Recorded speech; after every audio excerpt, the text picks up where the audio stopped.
Assalamualaikum warahmatullahi wabarakatuh. Sahabat sekalian, malam ini kita kedatangan senior yang luar biasa, Ketua Dewan Instruktur Pimpinan Wilayah Gerakan Pemuda Ansor Jawa Barat. Beliau Kiai Haji Aceng Amrullah. Damang Kang. Alhamdulillah. Sahabat sekalian, beliau mengampu seluruh kegiatan kaderisasi di Jawa Barat. Bahwa pimpinan wilayah Gerakan Pemuda Ansor Jawa Barat sudah melakukan 21 PKL yang diselenggarakan baik oleh pimpinan wilayah atau dilaksanakan oleh cabang, dan sudah melaksanakan 4 kali latihan instruktur. Nah, di bawah kendali beliau, kita kupas bagaimana strategi beliau mengawal proses kaderisasi. Kang Haji, kenapa Jabar ini begitu gencar melakukan proses kaderisasi? Oke, terima kasih sahabat Japnong yang saya hormati. Jadi sebenarnya ini berangkat dari satu kepedihan bahwa Jawa Barat yang ada di wilayah Pulau Jawa selalu kelasnya disamakan dengan luar Jawa. Jadi keberangkatan itu menjadi satu motivasi bagaimana Jawa Barat itu mengejar ketertinggalan. Nah, pengkaderan ini seperti yang kita sepakati bersama menjadi ruh dalam pergerakan organisasi, maka mau tidak mau ini menjadi satu tuntutan. Nah, maka pola-pola pengkaderan baik yang diselenggarakan oleh PW ataupun PC ini selalu didasarkan kepada kebutuhan. Bahkan kita untuk memenuhi kekurangan-kekurangan di pelatihan itu, misalkan LI atau pelaksanaan sus Bampim atau susplat. Nah, kita adakan itu untuk percepatan kebutuhan untuk mengisi di baik PKD, Diklatsar maupun PKL atau Susbalan, sehingga karena keterbatasan instruktur yang ada di wilayah ataupun di tingkatan wilayah itu dari pusat, maka kita kekurangan-kekurangan itu kita isi dari kita. Lalu yang menjadi hal yang sangat penting itu urusan logistik pelatihan ini sudah ada kesadaran dengan pendekatan kepada pemangku kebijakan, terutama para tokoh pesantren yang ada di lingkungan Jawa Barat ini untuk bisa bekerja sama. Dan alhamdulillah ini disambut baik gitu, sehingga alhamdulillah rada lancar lah. Artinya proses kaderisasi ini kalau dihitung secara matematis kosnya besar mungkin. Kosnya besar. Bayangkan saja durasi waktunya itu kan 3 hari. 3 hari kalau 3 kali makan itu sudah berapa? Belum seragam, belum pemateri dan sebagainya. Artinya ini satu kesadaran yang harus kita tingkatkan, di mana kita masih butuh proses pengkaderan yang lebih banyak lagi, terutama dalam hal keaswajaan, ke-NU-an. Kita harus upgrade terus, karena kita pun harus membaca situasi. Kalau kita bicara tentang keaswajaan secara tekstual itu memerlukan waktu yang lama, dan itu SDM-nya harus santri senior gitu. Betul, nah, betul. Bagaimana peserta itu dalam waktu yang sudah ditentukan dan sangat terbatas, tapi substansinya tidak hilang, tapi mereka konseptualnya bisa paham. Iya. Kira-kira strategi update pemahaman, update pengetahuan instruktur gimana? Strateginya adalah dengan penguatan instruktur. Misalkan ada orang-orang yang khusus menyiapkan dengan kapasitas dia yang mumpuni untuk bikin teks. Lalu kita gabungkan dengan yang paham untuk mengemas secara kontekstualnya. Jadi teksnya, substansinya, teksnya itu tidak hilang, karena teks itu harus bersanad, bersilsilah. Jadi dari kitabnya yang jelas, gurunya yang jelas, sambungannya yang jelas. Nah, prakteknya tetap tidak ditinggalkan, tapi konteksnya ini adalah menyesuaikan dengan situasi dan Basis kondisi kebutuhan. kekinian. Iya, Oke. gitu. Kang Haji, ini kan kultur Jawa Barat, Jawa Timur, Jawa Tengah tentu berbeda. Termasuk juga animo keinginan bergabung dengan Ansor juga berbeda. Di konteks kekinian, warga Jawa Barat itu sangat kuat sekali ingin bergabung di Ansor. Nah, kira-kira kenapa sampai masyarakat tuh semakin tertarik gitu? Karena aktualisasi dari gerakan pemuda Ansor ini sudah mulai menyentuh ranah-ranah kehidupan. Ansor mulai serius menggarap segmen petani. Misalkan bagaimana ketua PW Ansor ini menjadi sosok seorang petani yang tidak hanya ngomong secara teoritis, tapi dia langsung secara praktis menjadi seorang petani. Bagaimana anak-anak Ansor yang ada di segmen ekonomi ini banyak yang mapan menjadi pengusaha, ada yang menjadi politisi. Jadi Ansor ini sudah mulai dirasakan kemanfaatannya di tengah-tengah masyarakat dengan memasuki segmen-segmen yang penting itu. Bukan hanya sebagai organisasi panggung saja dari kegiatan ke kegiatan, tapi memang sudah ada di tengah-tengah masyarakat. Nah, ada pertanyaan besar dari masyarakat. Hari ini Ansor semakin besar. Nah, di tengah tantangan kebutuhan zaman, kira-kira peran Ansor harus seperti apa? Ya, kita kembali bahwa tugas penting kita beransor itu adalah menjadi khadimul ummah. Bagaimana kita menjadi pelayan umat, masyarakat. Itu tadi bahwa Ansor harus mampu menjawab tantangan dan kebutuhan di tengah-tengah masyarakat. Ansor harus ada di tengah-tengah untuk meningkatkan ekonomi umat. Ansor harus ada di tengah-tengah kebutuhan pendidikan umat. Ansor harus berada di tengah-tengah kebutuhan ideologisasi tentang ajaran Islam. Dan itu sudah bisa kita rasakan.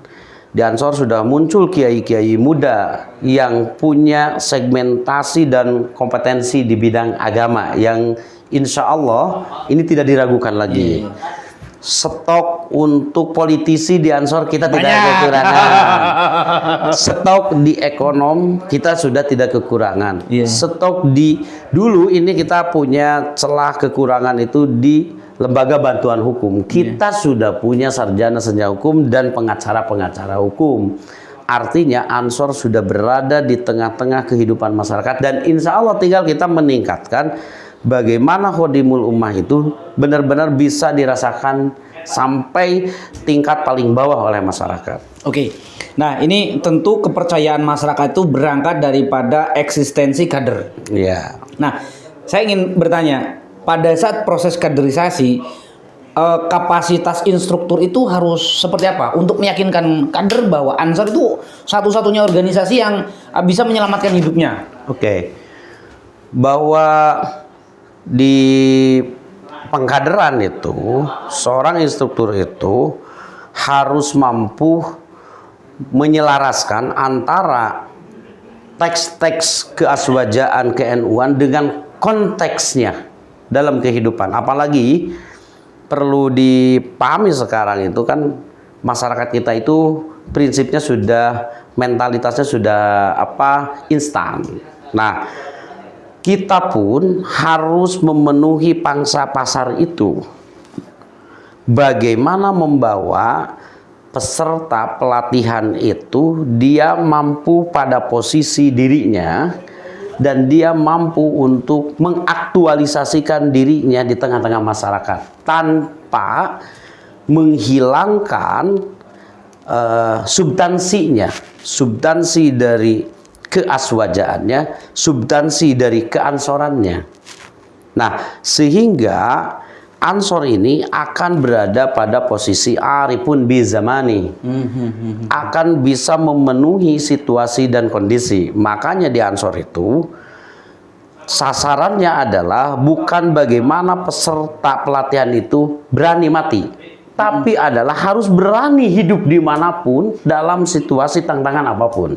Karena Ansor sudah memiliki prinsip-prinsip satu yang menjadi ruh ilahiyahnya adalah nilai-nilai keaswajaan. Yang kedua, harokahnya itu adalah harus benar-benar menjadi seorang khadimul ummah, menjadi pelayan umat. Artinya menarik ini, bukan berani mati, tapi berani hidup dimanapun. Artinya harus mengaplikasikan skill, kemampuan, ilmunya di berbagai situasi. Oke, itu harus berdasarkan segmentasi yang dimiliki kompetensi oleh kader Ansor masing-masing. Jadi di Ansor tidak dipaksakan semua harus jadi kiai dan jadi ajengan. Nah, disinilah fleksibilitas Ansor. Siapa yang kompetensinya untuk menjadi kiai, siapa yang akan jadi ekonom, siapa yang akan jadi politisi, siapa yang akan menjadi seorang seniman dan sebagainya. Di Ansor itu kita tidak alergi. Seniman sekalipun karena pendekatan-pendekatan terhadap masyarakat itu adalah beragam. Mungkin orang yang suka seni maka yang harus mendekati adalah seorang seniman. Di tengah-tengah ekonomi terpuruk maka ini harus ada pendekatan seorang ekonom yang bisa mampu meningkatkan ekonomi masyarakat kan gitu. Itulah fleksibilitas di Ansor. Jadi kan beberapa organisasi memandang bahwa Ansor itu hanya segmentasinya kelompok santri, mencetak jadi kader. Tapi faktanya kan tidak begitu. Bisa jadi enggak, siapapun asal memiliki komitmen. Satu, memegang teguh ajaran Islam Ahlus Sunnah wal Jamaah. Yang kedua, dimanifestasikan nilai-nilai itu adalah dalam bentuk menjadi pelayan umat. Itu saja sebenarnya, siapa saja. Termasuk seniman tato-tato boleh ya? Boleh. Yang namanya hidayah itu kan dari mana aja kan gitu. Kita tidak bisa menutup yang gitu, nggak bisa. Justru Ansor harus menolong itu dari semua sisi kehidupan, harus memberikan nilai-nilai hidayah kepada yang lain. Mudah-mudahan dengan beransor dia kehidupannya lebih baik kan gitu. Betul. Nah, hari ini bahwa tadi disampaikan Ansor sudah segmentasinya sudah naik. Nah, situasi Ansor sedang menghadapi salah satunya adalah era disrupsi digital. Betul. Kira-kira dakwah yang tepat hari ini terus seperti apa di era disrupsi digital? Ya, mohon maaf kan kita eranya sekarang sudah era digitalisasi. Mau tidak mau Ansor ini dituntut untuk masuk di era digital itu. Jadi di samping kita berdakwah, di samping kita melayani umat secara kehidupan nyata, secara offline, maka secara online pun kita harus memasuki itu. Karena hari ini segmen dakwah dengan digitalisasi itu adalah lebih besar. Maka bagaimana Ansor ini menggiring para kadernya untuk bisa mengikuti program-program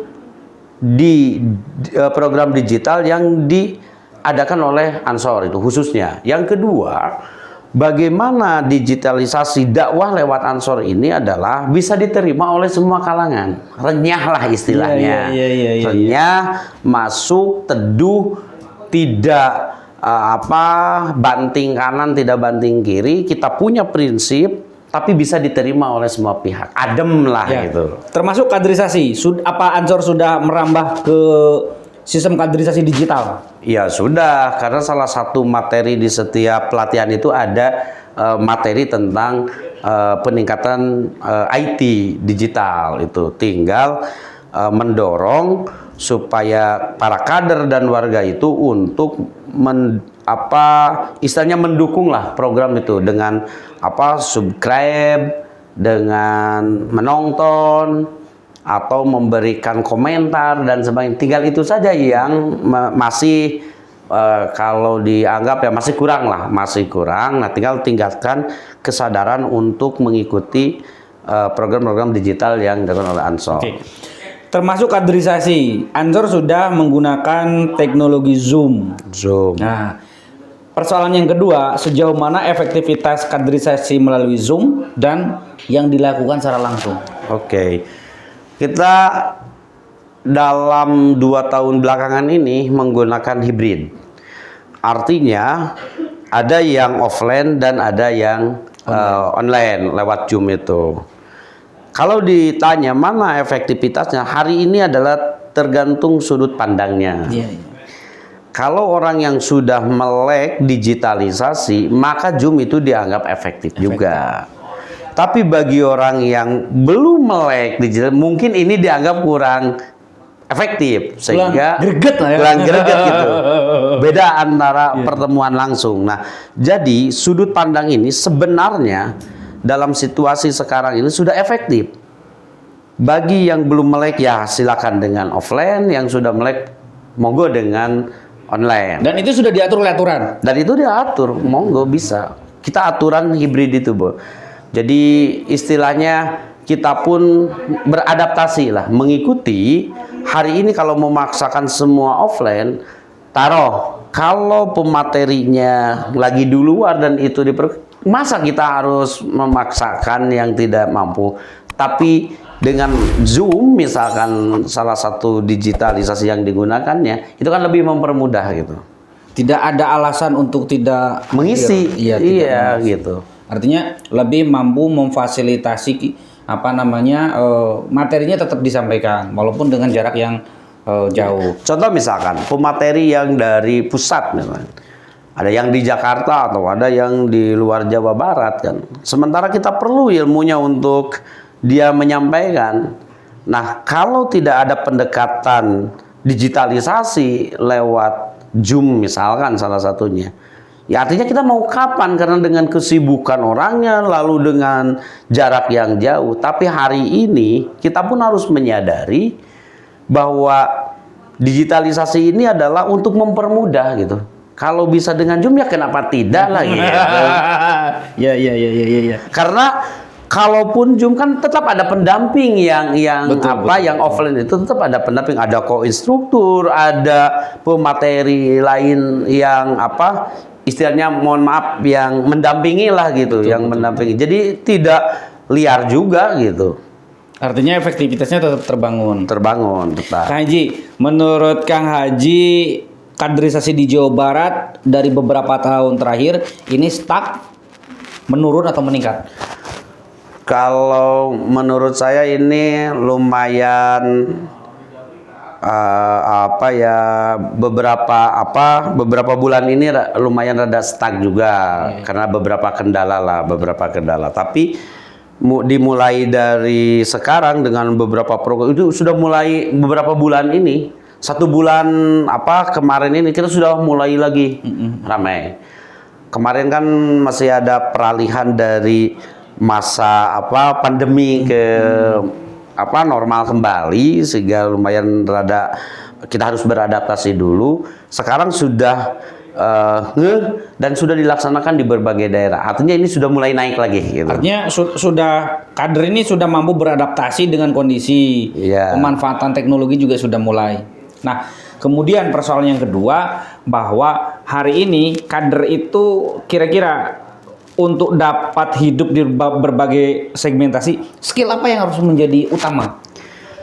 Skill yang pertama adalah satu, kompetensi dirinya dulu sebagai kekuatan dirinya. Saya di posisi agamawan, seniman, ekonom, politisi. Iya. Ini harus jelas dulu, karena di Ansor bukan orang yang super bisa gitu. Nanti kalau yang mampunya di bidang ekonomi, maka kita arahkan dia itu harus benar-benar berkarya di ekonomi. Yang di bidang agama, dia harus tetap di bidang agama. Nah, tapi semua segmen itu akan diramu, diharmonisasi dengan tata kelola organisasi yang baik, sehingga orang berjalan di relnya masing-masing gitu. Nah, dan ini di Ansor sudah kelihatan gitu. Jadi tidak campur aduk mana yang di posisi pendidikan, di pesantren, yang usaha, lalu yang politisi, dan malah alhamdulillah sudah kelihatan pada porsinya masing-masing.